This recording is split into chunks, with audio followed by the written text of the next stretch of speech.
अम्मा हवा की अजीब और दर्दनाक मौत। दर्द की शिद्दत से अम्मा हवा को पसीना आ रहा था। हजरत आदम अलैहिस्सलाम की वफात के ठीक 1 साल बाद हजरत हव्वा अलैहिस्सलाम बीमार हो गई, तो आप अलैहिस्सलाम के बेटे हजरत शीस अलैहिस्सलाम ने अपने तमाम बहन भाइयों को इकट्ठा किया और फरमाया कि हमारी माँ का भी हमारे बाप की तरह जिस्म बेजान।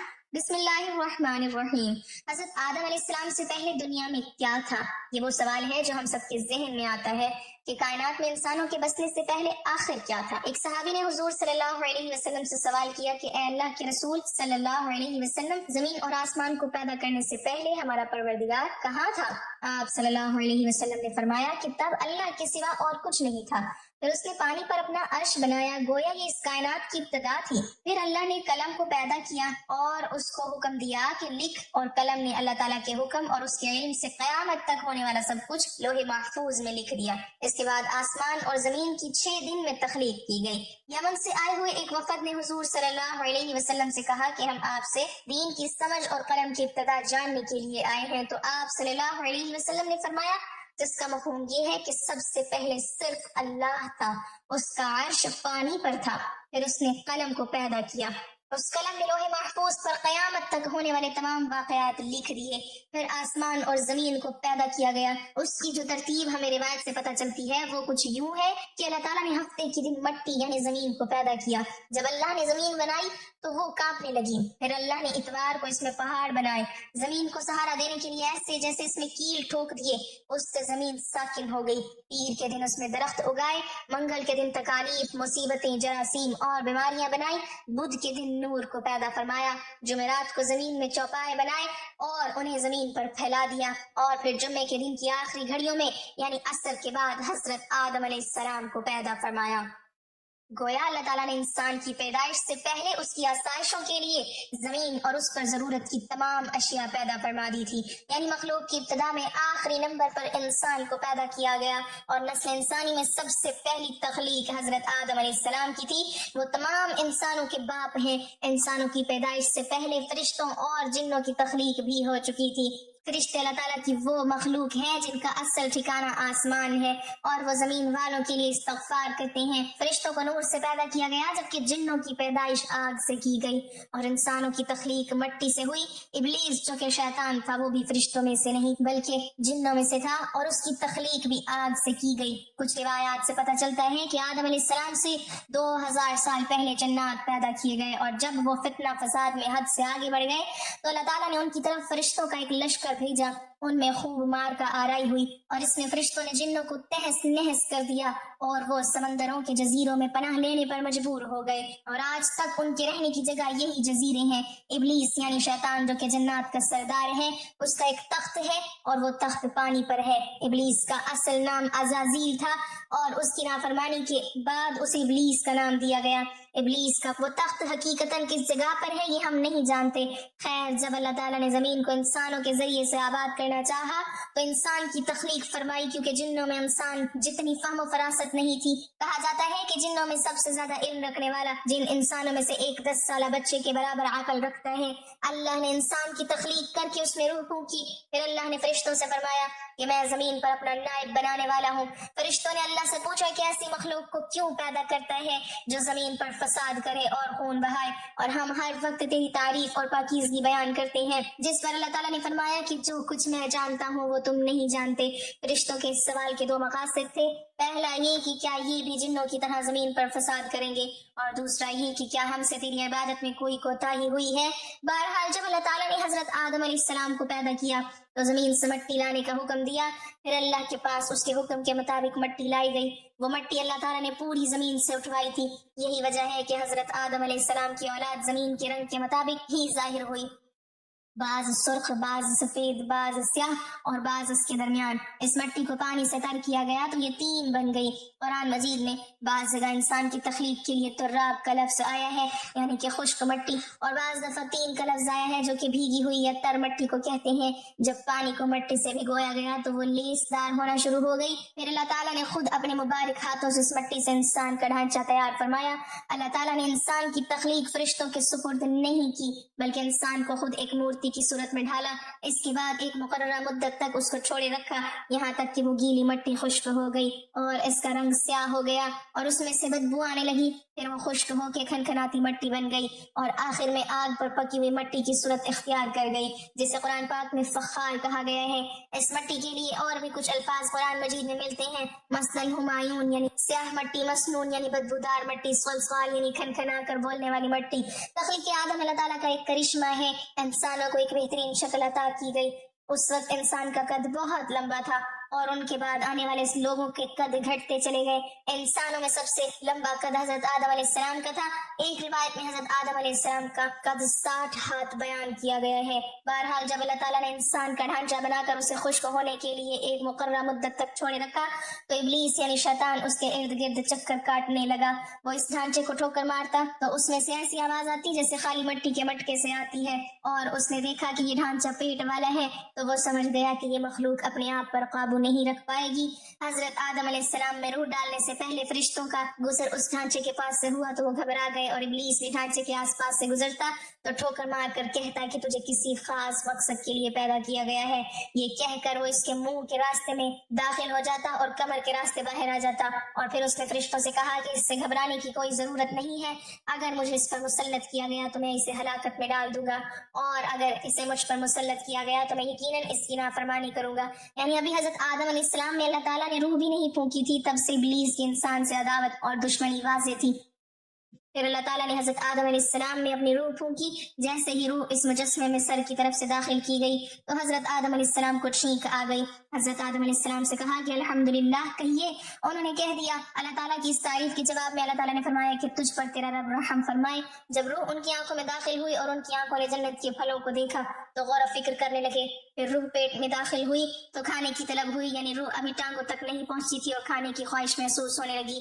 जब हजरत आदम अलैहिस्सलाम में रूह फूंक दी गई तो अल्लाह ताला ने उनकी पुश्त मुबारक पर हाथ फेरा, जिससे क़यामत तक के आने वाले तमाम इंसान बाहर आ गए। हजरत आदम अलैहिस्सलाम की तमाम औलाद उनके सामने जाहिर हो गई। ये बात कुरान और अहदीस से भी वाज़ेह है। फिर अल्लाह ने औलाद आदम से इन्हीं के बारे में इकरार लिया कि क्या मैं तुम्हारा रब नहीं? तो तमाम इंसानों ने जवाब दिया कि हम इकरार करते हैं कि तू ही हमारा रब है। अल्लाह ताला ने हजरत आदम अलैहिस्सलाम ने अपनी रूह फूंक कर फरिश्तों और जिन्नों से इंसान को सजदा करने का हुक्म दिया। इब्लीस के अलावा सब ने हजरत आदम अलैहिस्सलाम को सजदा किया। अल्लाह ताला ने इब्लीस से पूछा कि तुझे किस चीज ने सजदे से रोक दिया? तो उसने जवाब दिया कि तूने मुझे आग से पैदा किया है और इसे मिट्टी से, गोया मैं इससे बेहतर हूँ। अल्लाह ताला ने इसकी सरकशी पर उसे सजा देते हुए फरमाया, इस जन्नत से उतर जा, तुझे कोई हक हासिल नहीं जन्नत में रहकर तू तकब्बुर करे। इब्लीस ने जवाब में कहा कि मुझे क़यामत तक मोहलत दे दीजिए, यानी कि इतनी लंबी उम्र दे दीजिए कि क़यामत तक मुझे मौत ना आए, जबकि तमाम इंसानों को दोबारा जिंदा किया जाएगा। अल्लाह ताला ने फरमाया कि तुझे एक वक्त मुकर्रर तक मोहलत दे दी गई। फिर इब्लीस ने कहा कि मैं कसम खाता हूँ कि मैं इंसानों की गुमराही के लिए तेरे सीधे रास्ते पर बैठ जाऊंगा। फिर मैं उनके आगे से, पीछे से, दाएं से और बाएं से उनके पास आऊंगा और तू उन्हें शुक्रगुजार हरगिज नहीं पाएगा सिवाय उनके जो तेरे मुखलिस बंदे होंगे, और वो मेरे बहकावे में नहीं आएंगे। अल्लाह ने उसे जलील और ख्वार करके वहां से निकाल दिया और फरमाया कि उनमें से जो शख्स भी तेरा हुक्म मानेगा मैं ऐसे तमाम लोगों से जहन्नुम को भर दूंगा और मेरे बंदों पर तेरा कोई गलबा नहीं होगा। इस तरह ये वाज़ेह हुआ कि सबसे पहला गुनाह तकब्बुर था। इसीलिए उलमाए कराम के मुताबिक तमाम गुनाहों की जड़ तकब्बुर है। अल्लाह ने हजरत आदम अलैहिस्सलाम को जाहिल नहीं बल्कि इल्म वाला पैदा किया था। जब अल्लाह ने हजरत आदम अलैहिस्सलाम में मुकम्मल रूह डाल दी तो वो अपने पैरों पर खड़े हो गए। तो अल्लाह ने उन्हें हुक्म दिया कि जाओ फरिश्तों की जमात को अस्सलामु अलैकुम कहो। हजरत आदम अलैहिस्सलाम के सलाम के जवाब में उन्होंने वालेकुम अस्सलाम व रहमतुल्लाह कहा। अल्लाह ताला ने फरमाया कि ये तेरा और तेरी औलाद का आपस में एक दूसरे को तोहफा और हदिया है। अल्लाह ताला ने हजरत आदम अलैहिस्सलाम को इब्तिदा में ही तमाम नाम सिखा दिए। वो अल्लाह ताला के हुक्म से आसमान और जमीन की हर चीज का नाम और उनका इस्तेमाल जानते थे। अल्लाह ताला ने इन तमाम चीजों का नाम जब फरिश्तों से पूछा तो वो इन चीजों के नाम नहीं जानते थे। फिर हजरत आदम अलैहिस्सलाम ने इन तमाम चीजों के नाम बताए।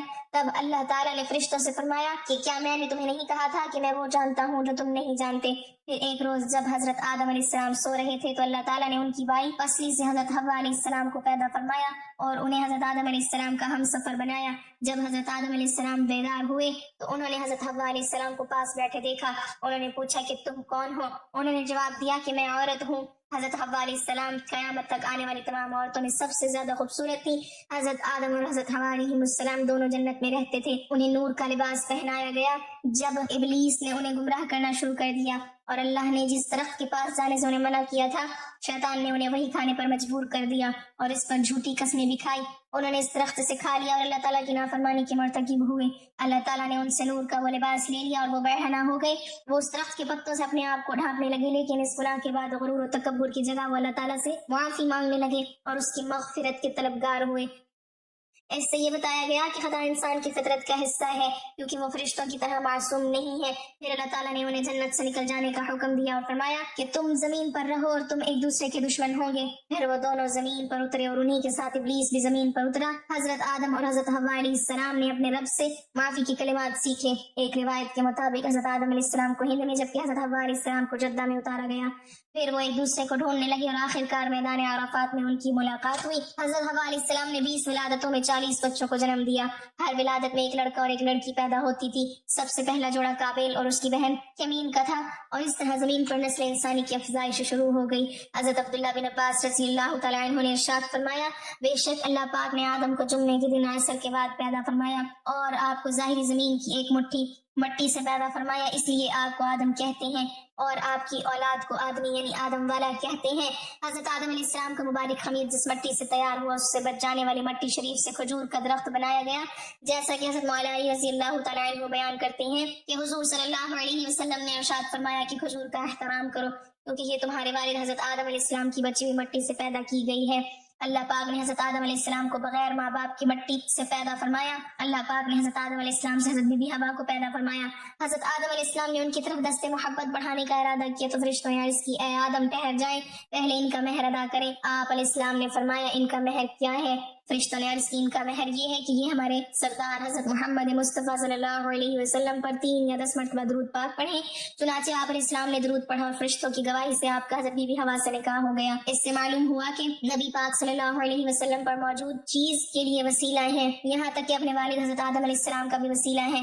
حضرت آدم علیہ السلام نے 960 برس کی زندگی پائی جبکہ آدم علیہ السلام کی زندگی 1000 سال کی تھی کیونکہ جب آدم علیہ السلام جنت میں تھے تو اللہ تعالیٰ نے حضرت آدم کو ان کی تمام اولاد جن جن کی نبوت ملنی تھی ان کی شخصیت ان کی عمر حضرت آدم علیہ السلام کے سامنے واضح کر دی. آپ نے جب حضرت داؤد علیہ السلام کی عمر کو 60 سال تک دیکھا تو اللہ سے کہنے لگے اے اللہ پاک میری عمر کے 40 سال میرے پوتے داؤد کو دے دو تو یوں آپ کی دعا قبول ہو گئی.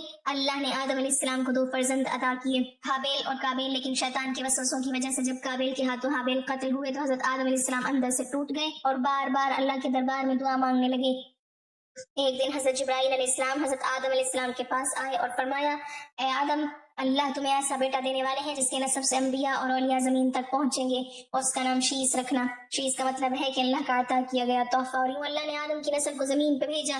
جب حضرت آدم علیہ السلام کا آخری وقت آیا تو آپ نے اپنے بیٹوں سے کہا کہ میرا دل کرتا ہے کہ میں جنت کا پھل کھاؤں. آپ کے بیٹے زمین پر جنت کے پھل ڈھونڈنے لگے. اچانک سے ان کو فرشتے ملے اور کہنے لگے اے بنی آدم کہاں جا رہے ہو؟ انہوں نے کہا ہم اپنے بابا کے لیے جنت کا پھل ڈھونڈ رہے ہیں. ان فرشتوں نے کہا جاؤ تمہارے بابا چند دنوں کے مہمان ہیں. تمام فرزند دوڑتے ہوئے آپ کے پاس پہنچے. آپ بستر بیماری پر اللہ کا ذکر فرما رہے تھے. بس اتنے میں موت کا فرشتہ آن پہنچا. جیسے ہی حضرت حوا نے موت کا فرشتہ دیکھا تو حضرت آدم سے لپٹ گئی. حضرت آدم علیہ السلام نے فرمایا اے حوا مجھ سے دور ہٹ جائیں. ایک مرتبہ پہلے بھی آپ کی وجہ سے جنت سے نکالا گیا ہوں. آج اللہ اور ان کے فرشتوں کے درمیان حائل نہ ہو. پھر آپ ان فرشتوں سے مخاطب ہو کر کہنے لگے اے فرشتہ موت کیا بھول تو نہیں ہو گئی؟ میں نے اللہ سے سنا تھا کہ میری عمر 1000 سال کی ہے. ابھی تو مجھے 960 برس ہوئے ہیں. ملک الموت نے کہا کہ اے اللہ کے نبی آپ نے خود ہی فرمایا تھا کہ آپ کی عمر کے 40 سال آپ کے پوتے حضرت داؤد علیہ السلام کو دے دیے جائیں.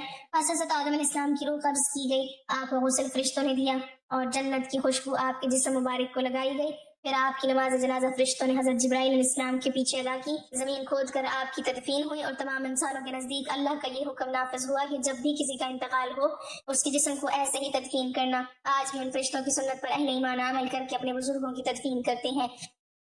جب حضرت آدم علیہ السلام کی روح قبض کرنے کے لیے فرشتہ پہنچا تو آپ کے بیٹے جس کو آپ نے اپنا جانشین بنایا تھا حضرت شیس علیہ السلام سے کہنے لگے اے میرے جانشین میں نے اللہ سے سنا تھا ان قریب اس زمین پر ایک طوفان آئے گا. اگر تم اس وقت تک موجود رہو تو میرے جسم کو اس کشتی میں سوار کرنا جو نجات کا وسیلہ ہے.